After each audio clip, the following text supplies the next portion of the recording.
Bueno, Estados Unidos es capaz de invadir México con tal de preservar sus derechos, entrecomillados, petroleros. Es el gran vencedor de y no es el petróleo que le llamamos nosotros somero.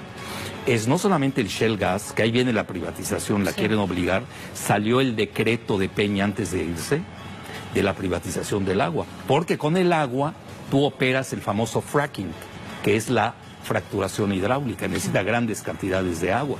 Fíjate qué importante. Andrés Manuel dijo que eso sí lo va a echar abajo. Además, cancerígeno, crea sismos, lo que digas, hermano. Esa parte sí, Andrés Manuel vi que se clavó fuerte, pero aquí viene lo principal. En aguas profundas es donde está la riqueza petrolera de México, en el Golfo de México, que junto, y ahí te va, geopolítica pura, que no es de este año ni de antier, es un proyecto que tiene Estados Unidos desde la Segunda Guerra Mundial, es el mar Mediterráneo del continente americano. ¿Y en qué consiste el mar Mediterráneo del continente americano?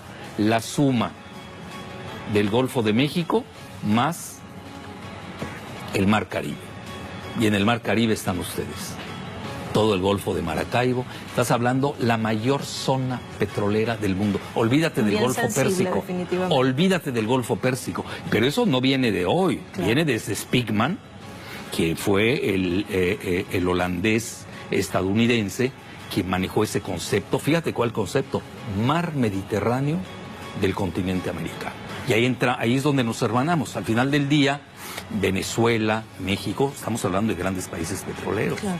Por eso, regresando, es capaz de revertirlo. Mira, te lo dice alguien a quien él le hace el prólogo, que hago otro libro. No, disculpa que esté hablando de esto, pero lo que pasa es que yo a eso me dedico, ¿no? Claro. Es que Jalife se pasó hablando de sus libros, bueno, pues eso lo hice, nadie lo ha hecho, entonces yo lo hice. En México nadie lo hizo. Claro. Uno que se llama Muerte de Pemex, Suicidio de México. Se lo envié a Andrés Manuel y le puse La tercera es la vencida. Y eso es eslogan de campaña. La tercera es la vencida. A lo que quiero llegar.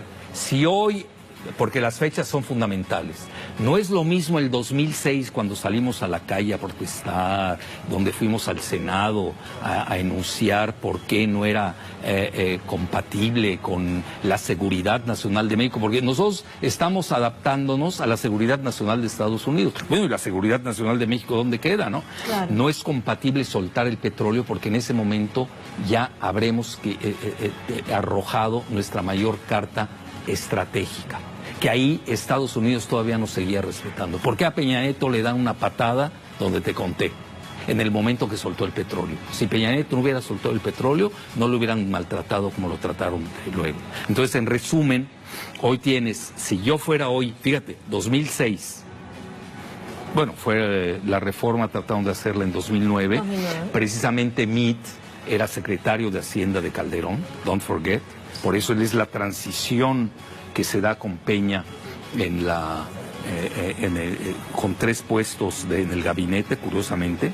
Era el ungido por ese proyecto de integración energética de Norteamérica. Pero fíjate lo que son las cosas. Si tú me preguntases hoy en 2018, y yo estoy asesorando a Andrés Manuel, ¿conviene revertir la reforma energética?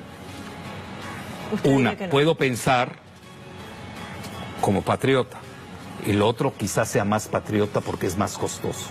Le diría que no, por una sencilla, no quiero que me invada Estados Unidos. Quienes no conocen la historia de México, nosotros tenemos un museo de las intervenciones. Yo lo primero que hago a mis alumnos, los envío a que vean el museo.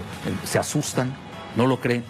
13 intervenciones. Una fue hasta por una guerra de pasteles. Tomaron de pretexto que no se le pagó un francés unos pasteles y vinieron los franceses a invadirnos. Y ya no se diga, los estadounidenses han entrado como en su casa. Tienen ahora 4,000 soldados de la Guardia Nacional en la frontera. Sí. Es decir, no estás jugando. Es decir, con Estados Unidos, y el muro y para la México, de devolver una cantidad de migrantes. Bueno, y el maltrato, la separación cruel de los padres y los hijos. Sí. No, pero además, ¿cómo puede hablar Estados Unidos después de eso de derechos humanos? Es aberrante. Entonces, en resumen, no tiene fácil esa parte Andrés Manuel. Necesita de mucha flexibilidad. ¿Y dónde va a estar el barómetro? donde los Estados Unidos van a percibir si va a querer revertir o no. Lo van a dejar revertir la reforma educativa. Es así, porque además ni es educativa, era laboral, por las cuestiones de las pensiones de los trabajadores, de los profesores. La reforma energética... Allí sí tocan los intereses de Estados Unidos. Ahí ya te estás tocando los intereses de Estados Unidos y ahí sí nos podemos tener serios problemas.